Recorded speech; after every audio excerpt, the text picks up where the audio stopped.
আপনি সর্বোচ্চ 100 টাকার সাথে রাখতে পারেন। তো 2 দিনে আপনারা হয়তো এই মানুষটাকে চিনেই ফেলেছেন, নওশাদ খান।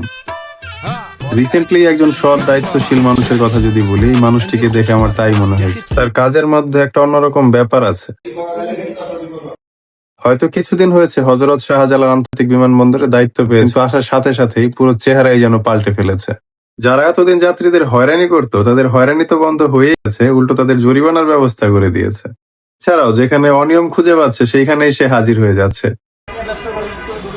যাত্রীরা যদি কোনো সমস্যায় পড়ে এবং কারোর প্রতি যদি তাদের কোনো অভিযোগ থাকে, সেই অভিযোগ নেওয়ারও ব্যবস্থা করেছে। এর মধ্যে আমার কাছে সব থেকে বেশি ভালো লেগেছে যে ব্যাপারটা, সেটা হচ্ছে আগে কি দেখা যেত যে যাত্রীদের মালামাল চুরি হয়ে যাচ্ছে লাগেজ থেকে। এই ব্যাপারটা আটকানোর জন্য তিনি দেখলাম যে যারা এই লাগেজগুলোর দায়িত্বে আছে তাদের শরীরে ক্যামেরা লাগিয়ে দিচ্ছে, আর এটার অ্যাক্সেস থাকবে শুধুমাত্র তার কাছেই। ব্যাপারটা কিন্তু আসলেই জোস। অনেকে দেখলাম তাকে পোস্টের মাধ্যমে প্রশংসা করছে। হ্যাঁ, ভালো কাজের প্রশংসা অবশ্যই করতে হবে। তবে হ্যাঁ, আমি এই ভিডিওটা এই জন্য বানাচ্ছি, জাস্ট ভেবে দেখেন এই কয়েকদিনের ব্যবধানে এয়ারপোর্টে এত বড় একটা পরিবর্তন এসেছে। সে বিমানবন্দরে ঘটে যাওয়া অনিয়ম, হয়রানি, চুরি এই সকল কিছু একদম পরিষ্কার করে ফেলছে, একদম ফাটাকেস্টের মতো। এরকম কিছু কিছু মানুষকে যদি বাংলাদেশের কয়েকটি সেক্টরে সেট করে দেওয়া যায়, তাহলে বাংলাদেশের পরিবর্তন আসতে বেশি সময় লাগার কথা না।